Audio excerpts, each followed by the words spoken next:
저는 오늘 본 말씀을 가지고 우리 죄를 사하여 주옵소서라는 제목으로 말씀을 나누겠습니다. 이제 우리는 주기도의 5번째 간구에 대해 나누기를 원합니다. 이 기도는 하나님께 용서를 구하는 기도예요.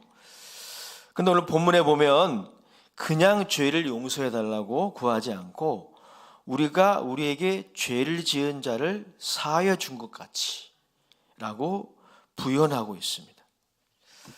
그래서 이 부분에 대한 많은 신학적인 주석적인 연구가 있어 왔습니다. 우리가 우리에게 죄 지은 자를 사하여의 이 사하다, 용서하다의 이 헬라어 시제가 이 연구의 이제 핵심 이슈가 되어 왔어요. 오늘 본문 12절에 이 사하다라고 하는 이 단어의 헬라어의 시제는, 이 동사에는 시제가 있잖아요. 과거, 현재, 미래. 부정과거라는 시제인데요. 이런 시제는 우리 한국말에는 없어요. 그리고 영어에도 없습니다. 아람어에 또 헬라어에 있었던 시제인데, 이 부정과거라는 시제는 현재 완료 혹은 현재로도 번역이 가능합니다. 그러니까 이 12절의 간구의 내용은 우리의 용서가 하나님의 용서의 필수적인 전제임을 말한다고 단정할 수 없다는 것이죠. 만약에 12절의 동사 용서하다라고 하는 것이 과거로 해석하면 우리의 용서가, 우리가 누군가를 용서해야 하나님이 우리를 용서하는 것으로 그렇게 우리가 정의할 수 있기 때문에 그렇게 단정할 수 없다는 것이죠. 예를 들어서 마태복음 18장에 보면 용서에 관한 비유가 등장을 합니다. 이 용서에 관한 비유에 보면 시간 순서에 있어서 주인의 용서, 주인은 하나님을 상징하는데 이 비유에서 하나님의 용서가 먼저 등장해요. 그리고 그 다음 그 용서의 은혜를 망각한 종이 등장을 합니다. 자, 그러면 이 12절의 간구의 내용을 우리는 어떻게 이해해야 할까요? 본문의 핵심이 이것입니다. 우리를 위한 하나님의 용서가 있고 또 타인을 위한 우리의 용서가 있는데 이 두 용서가 서로 긴밀하게 연관되어 있다는 거예요. 이게 본문의 핵심 메시지입니다. 이 두 용서가 따로 별개의 것이 아니라 긴밀하게 연결되어 있다는 것이죠. 마태복음 주석의 저자 크레이그 키너는 다음과 같이 이 12절을 주석을 했어요. 하나님의 용서의 은혜를 진정 경험하고 사랑하는 사람이라면 자기와 똑같은 죄를 지은 동료들에게도 그 은혜가 전달되도록 해야 한다. 이렇게 얘기했어요. 또 WBC 주석실, 즉 마태복음의 저자 도널드 해그너는 이 부분을 이렇게 주석했습니다. 인간의 용서는 하나님의 용서를 모델로 삼는다. 하나님의 용서를 현실 속에서 경험하면 그 영향은 현실, 이 자리에서 나타난다 라고 얘기했습니다. 또 IVP 적용주석 마태복음의 저자 마이클 윌킨스는 이렇게 말했어요. 우리가 하나님의 용서하심을 경험하면 우리는 반드시 다른 사람의 허물을 용서하려고 애쓸 것이며 혹은 그래야 한다라는 것이죠. 또 마태복음의 전문가 중에 한 사람인 알티 프란스는 자신의 책에서 한 걸음 더 나아가고 있습니다. 자신의 죄의 용서를 구하면서 타인의 죄를 용서하지 않으려는 태도는 위선이다 라고 해석했습니다. 여러분, 이러한 마태복음 전문 주석자들의 해석들을 정리하면 본문의 간구에는 두 가지 메시지가 있어요. 두 가지 메시지를 이 시간 좀 나누려고 합니다. 첫 번째 메시지는 뭐냐면 이런 것이죠. 우리가 하나님의 용서의 은혜와 사랑을 경험하고 그에 의하여 변화될 때 그 변화된 삶에는 타인의 잘못과 죄를 용서할 수 있는 동기와 능력이 임한다는 거예요. 이 동기, 누군가의 허물과 잘못을 용서해야 되겠다라고 하는 그 동기가, 모티베이션이 뭐냐? 그것이 바로 하나님의 용서와 은혜라는 것입니다. 사실 우리 한 사람 한 사람도 다 허물이 있지 않습니까? 그 허물이 가려움을 받아야 할 존재임에도 불구하고 우리 한 사람 한 사람이 타인의 잘못을 용서한다는 것은 결코 쉬운 일이 아닙니다. 특히 그 잘못이 직접적으로 여러분 자신을 향한 공격일 경우에는 더욱 그러합니다. 실제로 12절에 죄라고 하는 단어를 NIV 성경에서는 어떻게 번역하고 있냐면 영어 단어로 offense라고 번역하고 있어요. 이 offense라는 뭐냐면 공격입니다. 공격. 즉 말이나 행동으로 여러분들을 거슬러 공격하는 잘못을 여러분들이 용서한다는 것은 결코 쉽지 않아요. 그리고 더 나아가 어떤 경우에는 그 잘못을 하고도 사과하거나 양해를 구하지 않는 것을 볼 때 더욱 그렇습니다. 그런 경우도 많아요.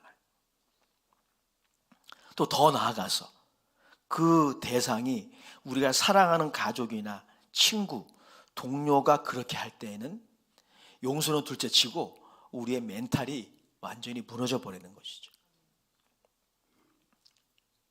그래서 저는 저희 설교와 성경 해석이, 오늘 본문에 대한 해석이 피해를 당한 사람들에게 일방적으로 용서를 강요하는 그런 메시지가 되지 않기를 원합니다.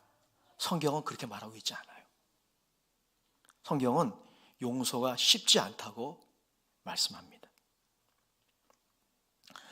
미국의 설교자, 최근에 작고하셨죠. 팀 켈러가 하나님을 말하다에서 용서를 다음과 같이 정의했어요. 용서는 용서하는 자가, 용서받는 자가 아니고 용서하는 자가 대가를 지불하지 않으면 안 되는 거예요. 용서가 성립이 안 돼요. 용서하는 자가 대가를 지불해야 돼요. 원래는 용서받는 자가 지불해야 되는데 용서하는 자가 대가를 지불해야만 되기 때문에 쉽지 않아요. 그럼 진정한 용서는 오해하지 마십시오. 죄를 그냥 없는 것으로 애써 부정하는 것이 용서가 아닙니다. 용서는 죄의 죄됨을 무마하는 것이 아닙니다. 반대로 용서는 정의를 세웁니다. 용서하는 것과 정의를 실현하는 것이 반대 개념이 아니에요. 그러므로 용서에는 대가 지불이 있어야 됩니다. 그래서 쉽지 않은 거예요. 그래서 우리에게 필요한 것이 있습니다. 우리에게 무엇이 필요하냐면 하나님의 용서의 은혜와 사랑에 대한 기억과 회상이 필요해요. 그리고 현재 그 은혜 가운데 살아가고 있는 나 자신에 대한 통찰, 이 두 가지가 필요합니다. 이 두 가지의 핵심은 무엇이냐면 예수 그리스도의 십자가입니다. 예수 그리스도의 십자가를 주목하는 것.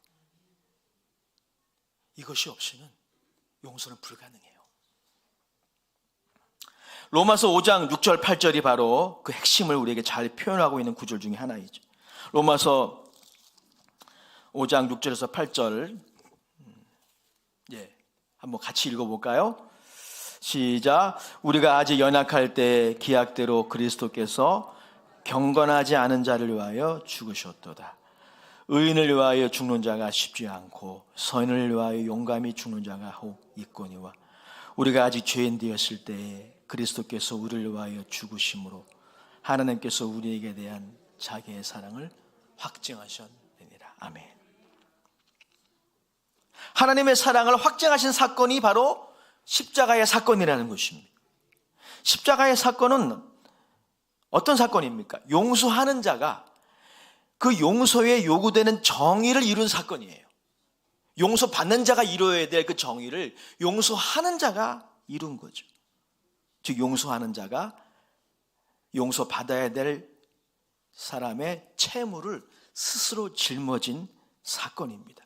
신학자 칼 바르트의 표현에 의하면 심판자가 그 심판을 자기에게로 돌린 사건이에요. 예수 그리스도는 실로 우리의 상상을 초월하는 채무를 스스로 짊어지셨습니다.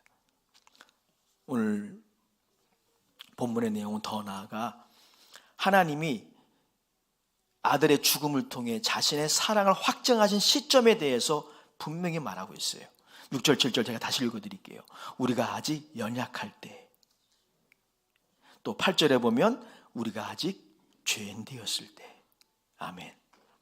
즉 하나님이 우리를 용서하신 시점은 엄밀히 말하면 우리가 아직 죄인 되었을 때입니다. 그의 원수 되었을 때예요.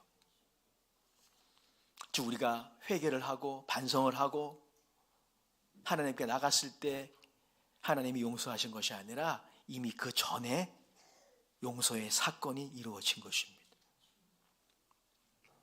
그래서 우리의 합리적인 계산과 상상을 초월한 사건, 그것이 바로 십자가의 사건이고, 십자가의 사건은 우리를 향한 하나님의 사랑을 확증하신 사건입니다. 그러므로 사랑하는 여러분, 우리가 타인의 어떤 허물이나 잘못이든 용서하기 위해서는 이 십자가에 주목하지 않으면 안 됩니다. 제가 지난 특별 저녁 기도회 때도 이 부분 나누지 않아요. 용서만이 아니라 여러분, 우리가 예수님이 매달리신 그 십자가에 우리의 시선을 고정하지 않으면 신앙생활 자체가 불가능해요. 여러분, 우리가 어떻게 구원받았습니까? 그 십자가의 보혈로 구원받았잖아요. 신앙생활도 마찬가지예요. 오직 의인은 믿음으로 말미암아 살리라. 우리 찬양했지 않습니까? 믿음으로 산다는 게 뭐예요? 거기에 시선을 고정하는 거예요. 얼마나 많은 도전이 있는지 모릅니다. 얼마나 많은 유혹이 있는지 모르고, 얼마나 많은 사단의 장난질이 있는지 몰라요. 여러분을 넘어뜨리려고 하는, 그때마다 넘어지면 신앙생활은 불가능합니다. 그때 우리가 무엇을 해야 할까요? 믿음으로 이겨야 합니다. 믿음이 뭐예요? 시선을 고정하는 겁니다.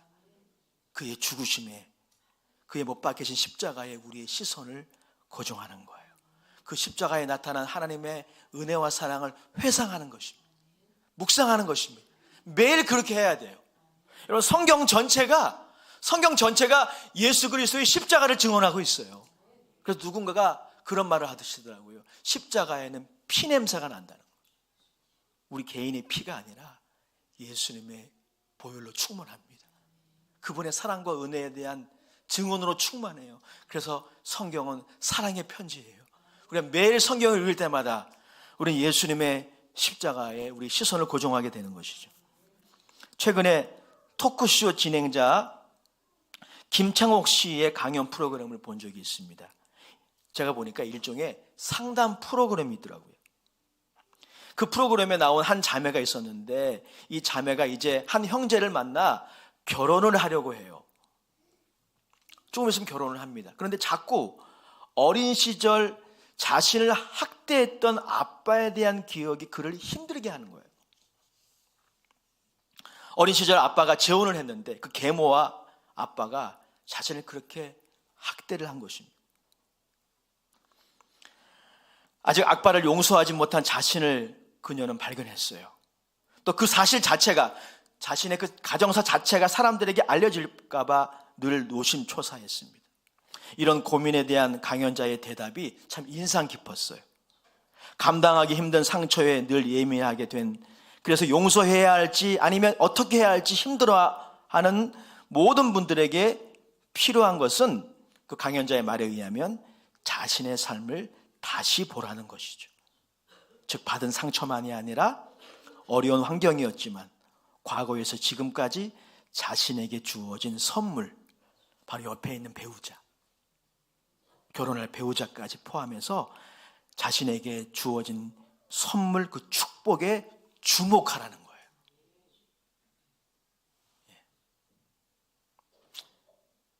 우리가 보통 그렇게 하기 힘들어요. 우리가 받은 상처와 받은 피해에 주목하게 되죠. 그런데 하나님의 은혜로 삶을 다시 보게 할 필요가 있다는 거예요. 그러면 하나님이 우리에게 주신 선물이 있어요. 축복들이 있습니다. 여기에 주목하게 될 때 이제 과거의 상처는 지나간 영광의 상처로 자리매김하게 될 것이라는 것입니다. 상담학적으로 일리가 있는 이야기인 것 같아요. 사랑하는 여러분, 저는 확신합니다. 우리 모두에게 주목해야 할, 우리 모두가 다 주목해야 할, 그리고 감사해야 할 최고의 선물이 있습니다. 여러분들이 예수 그리스도를 믿으신다면 이 선물에 대해 감사하시기 바랍니다. 이 선물에 여러분 주목하시기 바라요. 그 선물이 뭐냐면 예수 그리스도의 십자가입니다. 그분이 흘리신 물과 피, 그것보다 귀한 선물이 어디 있겠습니까? 그것보다 귀한 선물이 어디 있겠어요? 여러분 모두 성령님의 인도하심을 받아 만물의 주가 되신 그분이 만물의 찌꺼기처럼 되신 십자가에 시선을 돌릴 수 있기를 축복합니다. 이런 십자가의 사건은 이건 저희의 고유한 표현이에요. 그러나 신학적으로 맞다고 좀 믿습니다. 십자가의 사건은 만물의 창조자이신 그분이 만물의 찌꺼기처럼 여겨주신 거예요.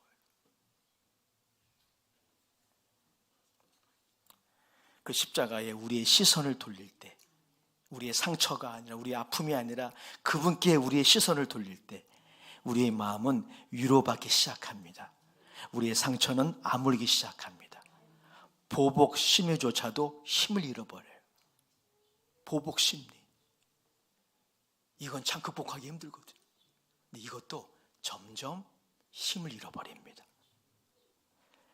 그리스도의 십자가는 진정한 사랑의 묘약이에요. 제가 설교를 준비하면서 제가 한때 좋아했던 오페라가 생각이 났어요. 이탈리아의 유명한 작곡가 도니제티라는 오페라 작가가 사랑의 묘약이라는 오페라를 만들었는데 거기에 유명한 테너 아리아가 있어요. 남몰래 흘리는 눈물이라고. 한때 좋아했던 그러한 노래였는데 사연이 있습니다.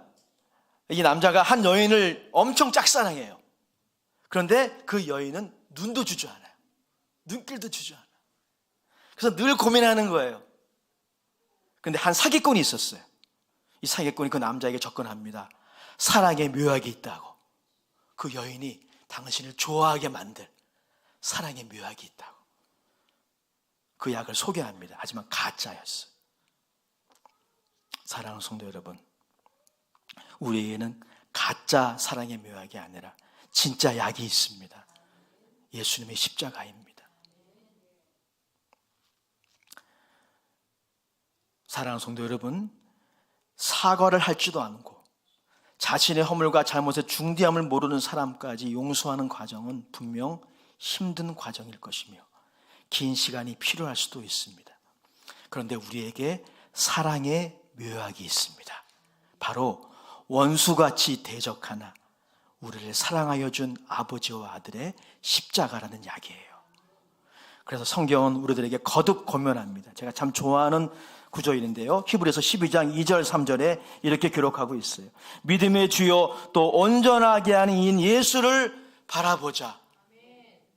그는 그 앞에 있는 기쁨을 위하여 십자가를 참으사 부끄러움을 개의치 아니하시더니 하나님 보좌 우편에 앉으셨느니라. 너희가 피곤하여 낙심하지 않기 위하여 죄인들이 이같이 자기에게 거역한 일을 참으신 일을 생각하라. 자기에게 거역한 자들, 그리고 부끄러움을 준 자들을 참으신 그분을 생각하라. 바라보라. 주목하라는 거예요. 이게 답입니다. 다른 답은 다 부분적이에요. 성령께서는 용서하지 못함으로 괴로워하는 여러분들을 골고다 언덕으로 인도하십니다. 우리는 골고다 언덕에서 우리 자신이 하나님께 영원히 빚진 자, 사랑의 빚진 자임을 알게 됩니다. 자기 의로 충만했던 사도 바울이 그래서 골고다에서 그의 인생이 바뀌었잖아요. 사도 바울은 누구였습니까? 바리새인 중에 바리새인이요 율법에 의로는 흠이 없다라고 자부했던 사람이에요. 자기 의로 충만했던 사람. 그러던 그가 성령의 인도하심을 받아 부활하신 주님을 만났고 골고다의 의미를 깨달았잖아요. 골고다의 십자가에 못 박히신 예수 그리스도가 메시아임을 깨달았지 않습니까? 그래서 그의 신앙 고백이 어떻게 바뀌었어요? 갈라디아서 6장 14절로 바뀌었죠. 내게는 그리스도 예수의 십자가 외에는 결코 자랑할 것이 없습니다. 사도 바울처럼 우리 모두는 골고다 언덕에서 우리 모두가 하나님께 갚을 수 없는 빚을 진 채무자임을 깨닫게 됩니다. 그러면 타인의 잘못을 용서할 수 있는 힘이 생깁니다. 힘이 있어야 용서하는 거예요. 사과도 힘이 있어야 합니다. 잘못한 사람이라고 해서 사과하는 게 아니에요. 마음에 힘이 있어야 하는 거예요. 용서도 마찬가지. 그 힘이 어디서 오는 것입니까? 골고다에서 옵니다. 예수님의 십자가에서 흘리신 그 보혈로 우리는 힘을 얻게 되는 것입니다. 이 은혜가 여러분 모두에 있게 되시길 주의 이름으로 축복합니다. 또한 본문의 기도는 두 번째 메시지를 우리에게 전달하고 있는데요, 하나님의 용서를 받은 자, 그리고 그 용서를 여러분들이 구하는 자라면 여러분 반드시 형제와 자매의 잘못을 용서해 주어야 한다는 것이죠. 우리는 이 진리를 예수님의 또 다른 비유에서 발견해요. 마태복음 18장에 그런 비유의 내용이 나옵니다. 마태복음 18장에 보면 어마어마한 빚을 거저 탕감받은 한 종이 등장을 해요. 너무 빚이 많아서 갚을 수가 없어요. 그런데 주인이 종을 궁일이 여겨서 그냥 다 탕감해 줍니다. 아무 조건이 없어요. 그냥 탕감해 줍니다. 그런데 이 빚을 탕감받은 한 종이 이제 집으로 가다가 길에서 자신에게 작은 빚, 자신이 그 탕감받은 빚에 비교하면 정말 작은 빚, 그 빚을 갚지 못한 동료를 만나게 되죠. 그리고 화를 냅니다. 그리고 빚을 갚지 못한 것에 대해서 정죄합니다. 그리고 그를 감옥에 투옥하죠. 여러분, 이것이 바로 마태복음 18장의 내용인데요, 예수님이 마태복음 18장 33절을 통해서 우리들에게 하신 말씀, 이렇게 말씀하고 있어요. 제가 읽어드리겠습니다. 예수님이 이런 말씀하셨어요. 이것이 바로 비유의 결론이에요. 내가 너를 불쌍히 여김과 같이 너도 내 동료를 불쌍히 여김이 마땅하지 아니하냐.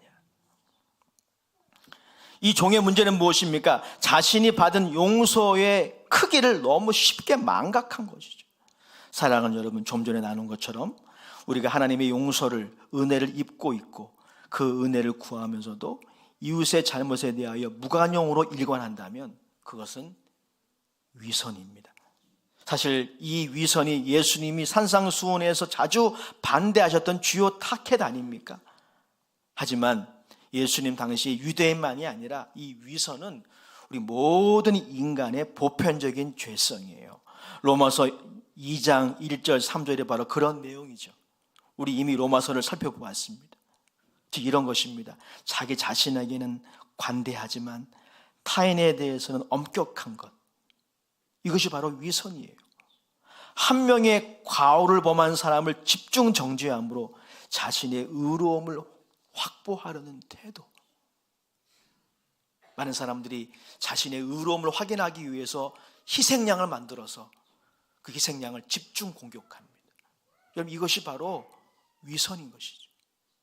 이것이 바로 마태복음 18장에 나오는 용서의 은혜를 망각한 종의 모습입니다. 사도 요한은 요한일서 4장 10절 11절에서 그래서 우리에게 이렇게 말씀하고 있어요. 다 같이 한번 읽어보도록 하겠습니다. 요한일서 4장 10절 11절입니다. 시작. 사랑은 여기 있으니 우리가 하나님을 사랑한 것이 아니요 하나님이 우리를 사랑하사 우리 죄를 속하기 위하여 화목제물로 그 아들을 보내셨습니다. 사랑하는 자들아, 하나님이 이같이 우리를 사랑하셨은즉 우리도 서로 사랑하는 것이 마땅하도다.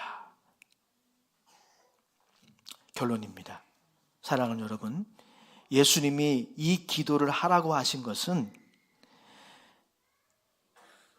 우리 인생에 하나님의 백성으로서의 복된 삶을 살기 위해서는 꼭 용서가 필요하다라고 하는 것이죠. 마치 매일 일용할 양식이 필요한 것처럼 우린 매일 용서가 필요합니다. 하나님의 용서와 우리의 용서가 일용할 양식처럼 있어야 합니다. 이것을 위하여 기도하라고 하신 것은 우리가 기도할 때 하나님이 도와주신다는 것입니다. 우리가 기도할 때 우리에게 일용할 양식을 주시는 것처럼 하나님이 우리의 죄와 허물을 용서하시고 또 타인의 죄와 허물을 용서할 수 있는 힘을 주신다는 것이죠. 그래서 우리는 기도해야 합니다.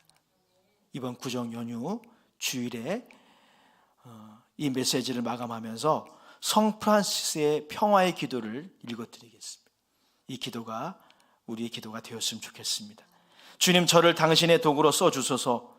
미움이 있는 곳에 사랑을, 다툼이 있는 곳에 용서를, 분열이 있는 곳에 일치를, 의욕이 있는 곳에 신앙을, 그릇됨이 있는 곳에 진리를, 절망이 있는 곳에 희망을, 어두움에 빛을, 슬픔이 있는 곳에 기쁨을 가져오는 자 되게 하소서. 위로받기보다는 위로하고, 이해받기보다는 이해하며, 사랑받기보다는 사랑하게 하여 주소서. 우리는 줌으로써 받고 용서함으로써 용서받으며 자기를 버리고 죽음으로써 영생을 얻기 때문입니다. 아멘. 기도하겠습니다. 사랑의 주님, 오늘 고개 숙여 기도하는 당신의 귀한 종들이 매일매일 하나님의 용서를 구합니다. 그리고 용서를 베풀기를 또한 구합니다. 그 능력과 그 은혜를 허락하여 주시옵소서. 성령님, 우리 사랑하는 귀한 종들 성령의 인도하심을 따라 골고다 언덕에 그 십자가에 달리셔서 부끄러움을 개의치 아니하시고 자기를 거역하는 자들을 참으신 예수님께 우리의 시선을 고정할 수 있도록 위로받으며 치료받으며 어디서 무엇을 하든지 성 프란시스의 평화의 기도처럼 화평케 하는 하나님의 종들 다 될 수 있도록 인도하여 주시옵소서. 예수님의 이름으로 축복하며 기도드립니다.